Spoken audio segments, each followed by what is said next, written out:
co-founder of DLA Ignite. With me today, I've got Paul Teasdale. And Paul and I are going to talk about high-performance lessons from Formula One. Indeed. Or F1, as some people call it. Paul, before we get into it, where can people find you? Probably the easiest place, either LinkedIn. So you'll find me there. There's not many Paul Teasdale. I think I'm under Paul James Teasdale on LinkedIn. And if you go to my website, paulteasdale.co.uk, that's the best place to get in touch. And Paul, thank you so much for coming on and talking to us. And I'm in West London. I live in Teddington, so yeah. Woking and places like that is not very far away. Indeed. So the McLaren office isn't very far. It must be what, 20 minutes, 30 minutes drive from me. Indeed, I was in Teddington on Wednesday last week. So yeah, oh right, okay. Yeah. So you used to work at McLaren? I did, yeah. In fact, I was so close. I used to either walk or cycle in at times. The roads aren't that great from that perspective, but on occasion I did cycle in and walk in. But generally, it's just a couple of miles up the road. And so one of the things is that you've learned a whole bunch of stuff. I mean, Formula One it must be at the cutting edge of leadership. Indeed. I mean, it's known for being the cutting edge of technology in particular, being a technology-enabled sport. But that in itself drives innovation in all sorts of different areas of the organization, and leadership being one of those, yeah. Because, I mean, in my notes from, you talked about leadership, teamwork, communication, all of those things. And if you think about the mind, how you're talking about sub-second responses.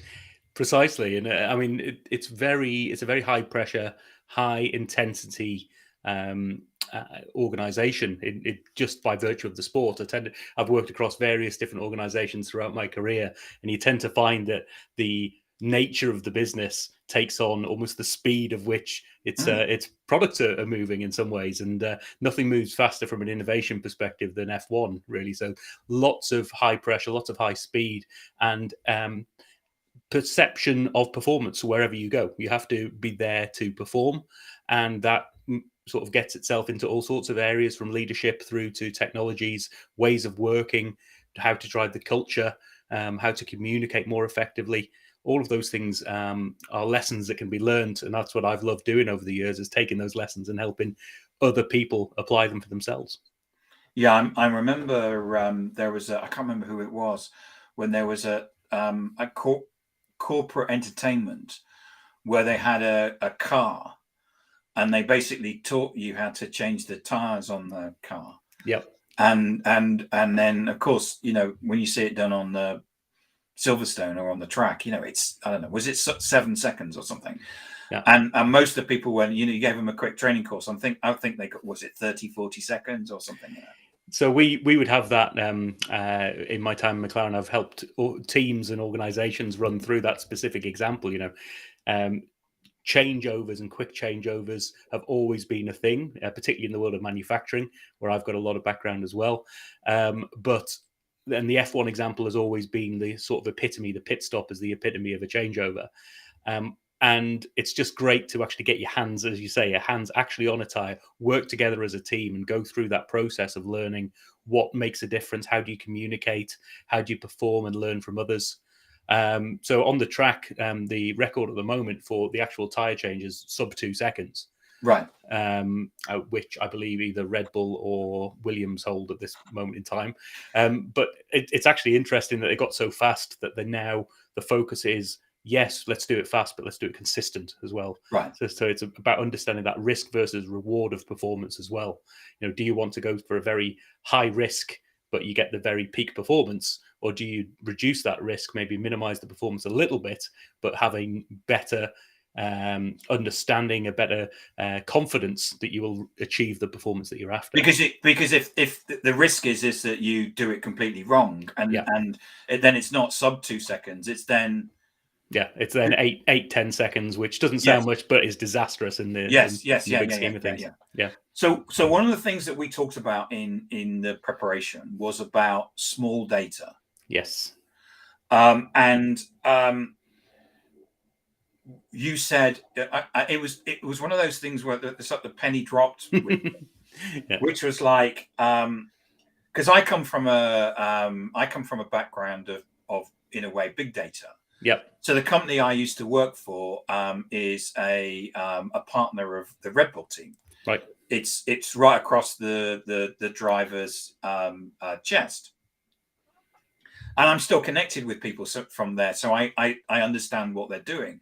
But it was also interesting for you about the importance of actually it's the smallest data set. Indeed. And big data and the big data approach has some advantages, and if you've got the resources to take that approach, then it can be good for you. But it comes with risk, because correlation does not necessarily equal causation. You can read too much into patterns in data if you're not really understanding what it's all about. Whereas the small data approach comes from the fact that if you think about a Formula One car, you can get more and more data off a Formula One car. They get lots off it already, believe me. But you can get more data, but it comes at a cost, because you add a sensor to that car in order to capture the data and telemetry to transmit that data to actually do something about it. So you have to think of that return on investment view. What's the cost of the weight of that sensor versus the value that you're going to get off the back of it? And if you then translate that into the more generic view, where people are working in business or just working for themselves, whatever they're doing, data is out there. There's worlds and seas of data out there, and people are drowning in data.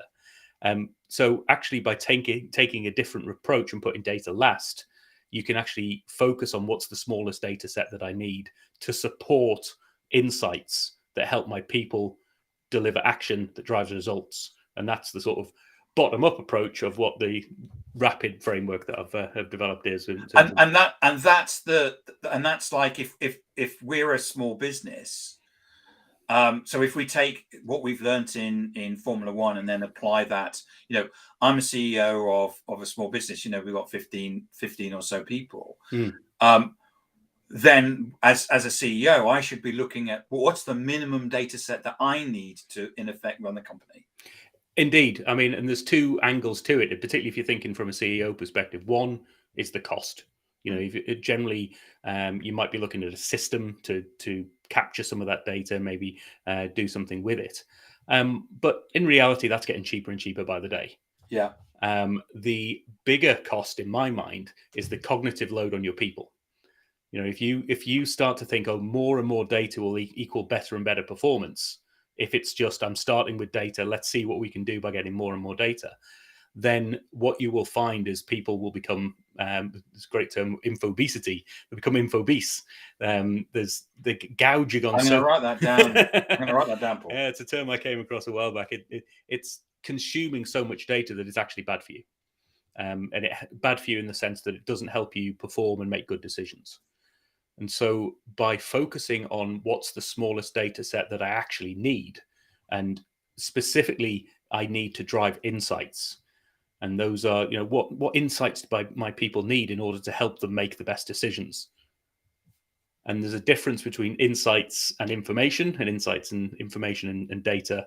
And in my view, that is, the data is the what. It's the facts and figures that describe a situation. The information gives you more context. And typically in an organization, it's full of information. It's reports, it's graphs, it's it's sales figures and things like that. That's all information. But actually, people have to do something with that, or bring different information sets together in order to generate insights that help them make the best decisions. So I encourage a lot of people to think about move away from information and bring that information together in a way that it helps people make a better decision. Andrew, who's one of our regular listeners and watchers, has said, "Good afternoon, gents." Thank you, Andrew. Elite sports people require elite management and elite workforce. Indeed, yeah. It's the elite sport of Formula One is focused on the driver. That's what you see, and maybe you see the team a bit more, but actually there's a whole huge team sitting behind behind them everyone from the logistics team, from getting the cars and the people around the world, through to the cleaning staff and the catering staff that help people actually be at their best and perform at their best in the environment they're in. So because the British cycling team, they found out that people got colds from the mattresses or stuff, didn't they? So they actually there's an official hotel they have to go to, but they drive up and they fumigate the rooms that the cyclists are going to go in, and they have their own mattresses and equipment that basically goes into the No, it's a great story that about elite performance and understanding what it takes, but understanding the risks around it. If I don't manage these things that I think are out of my control, but actually there are certain things that I can do to minimize the risk. And in their case, it's a very much a people sport. So if your people are off for whatever reason on the day, they're off the top of their game, and that could be anything from a poor night's sleep to food poisoning. So it's actually, you can pay attention to these things and minimize the risks around them. So you've got a 5-point rapid model, haven't you, around small data? Exactly, and that's. Do you want to walk us through that? Yeah, and I guess I did it in reverse a little bit earlier on, but it's that's how you look at from a data perspective. If you start off, and when I work with people, it's like, okay, what are the results you're trying to drive? And then, are you really clear on what those results are and what they mean to yourself and the context of your organization? Then the next level is A, for action. What are those things that you have at your disposal that you can do something about, that push and pull the levers of your organization and impact results? Anything from policies to procedures, practices, maybe the way in which you can do different changeovers in your production lines, or you can have different parameters around your sales opportunities. So they're all things that you can do from an action perspective. The P level is people. So there's a whole range of things you can learn about your people, how they work together. Have you got the right people in the right places? But focused on the right people for the actions that you're focusing on that give you the results that you're trying to drive. And then the I level is insights. And that's that piece of, am I giving my people the right insights that help them make the best decisions in order to move forward? And then D, that is the small data approach. D for data. What's the smallest data set that helps me deliver the insights that I need? And that's the real crux of it, is when you work on what insights do people need in order to make best decisions, you can then focus on actually what is the data that I need. Because it's, once you understand the insights, you can say there's certain data feeds I need in order to generate those insights. And these are the things.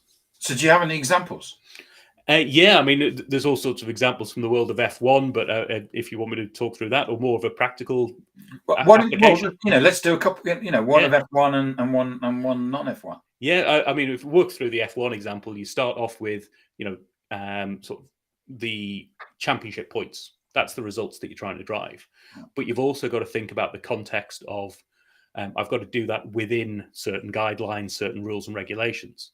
So I need to do it within the FIA regulations, but I also need to do it in a way that it relates to my strategic objectives.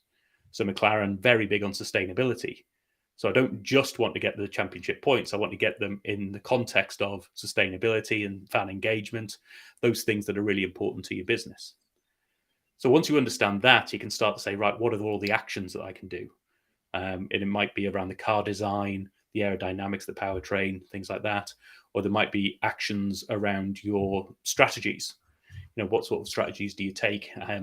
Do you take more of a high risk strategy or a low risk strategy? Those are all different actions and things that you can decide on. But the classic one is pitting. When you're in operation, in the thick of it, the decision to pit is one of the critical actions.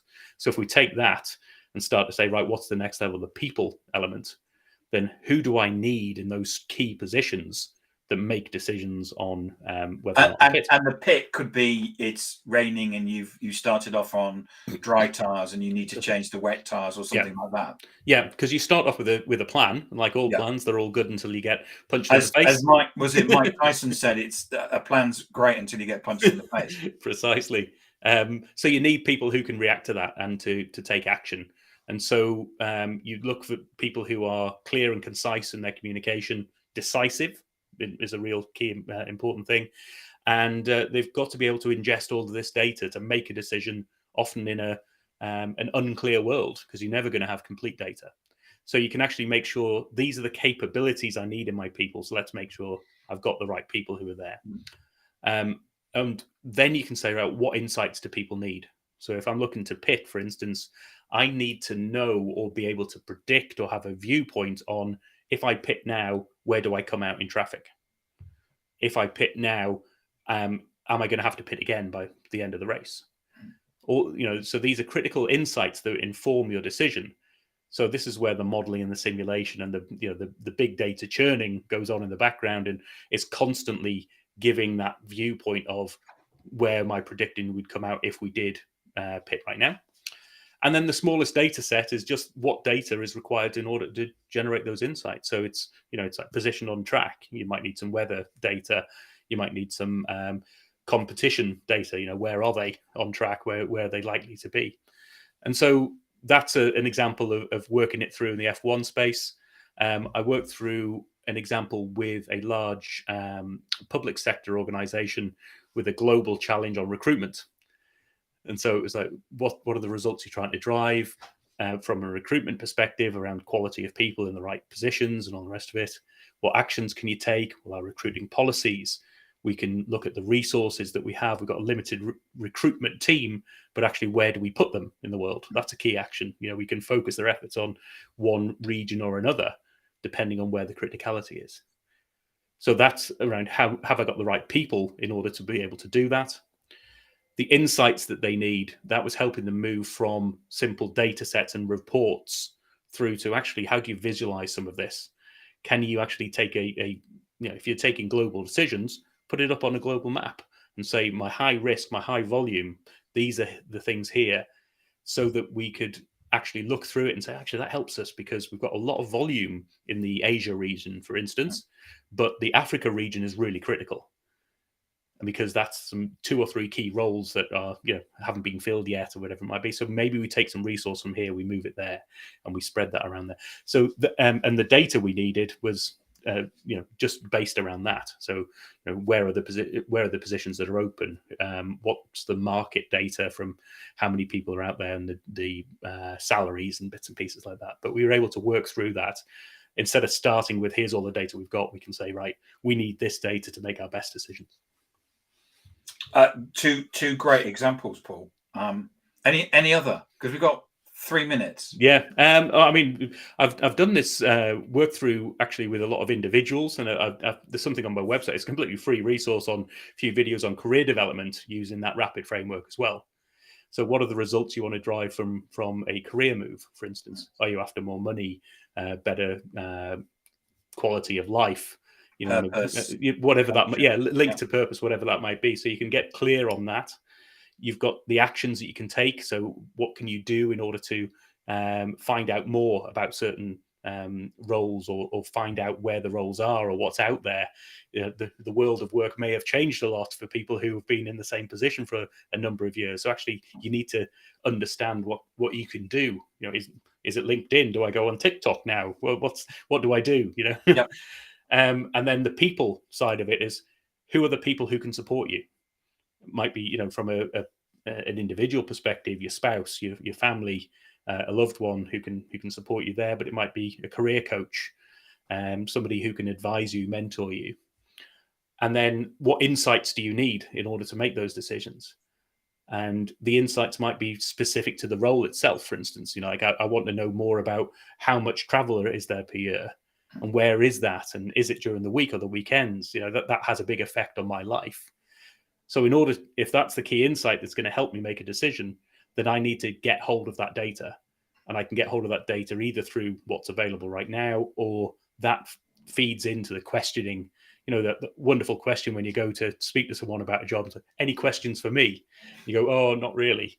Well, actually, you can be really clever with that and say, yes, I need these insights. So please, can you provide me with this sort of data, or the closest approximation that you have, so that I can make the best decision possible for me. And that's the sort of thing where you can apply that model to all sorts of different scenarios, from organizations to public sector companies, all the way through to the individual. Yeah, I can see. I can visualize the public sector organization that you were talking about in terms of those sort of things, and in a way, is it any different? If we have if there's an impact in terms of where we're sourcing our skills from, and now in current, they actually may need to actually have feet on the ground. But from a business perspective, we could be recruiting people because they can work from home. But ultimately, nowadays we can get the best resources because we're not reliant on people being necessarily being in with 30 miles of the office. Yeah, precisely. Yeah, it opens up all sorts of different options available to you. Paul, thank you so much for coming on and talking about that, about high performance F1 and small data. It's fascinating. Really appreciate the opportunity. I mean, there's so much we can learn from Formula One. I know it's one of those subjects. I know for some people Formula One isn't interesting. I must admit, I'm not a big Formula One fan. I don't particularly. Nor am I. I don't particularly watch it. I went to Silverstone once, and it was just too noisy for me. Right. And and it rained as well, as you tend to get with Silverstone. But it from a business perspective, I mean, as Andrew said, elite sports people require elite management and elite workforce. And what the F1 experience does is it gives that element of elite leadership. Yeah. And that's why I say I'd never called myself an F1 fan, partly because I'm nowhere near as fanatic as a lot of people out there, but also it wasn't my passion growing up. I do follow things more now, but I've always been interested in the performance element of it, and that's it was an amazing opportunity to work with those guys. Yes. So Paul, remind people where they can get hold of you. Yeah, I mean, the best place, if you go to paulteasdale.co.uk, then there is one of the first things you'll get there is a little pop-up box for set up a free 30-minute chat with me. I'd love to hear about your thoughts, your opportunities, your challenges, and or visit LinkedIn and find me there. And I'll always happy to connect and chat with people. Brilliant. Thank you so much, Paul, for coming on, and thank you for people that have watched or listened, and thanks, Andrew, for your as always for your comments.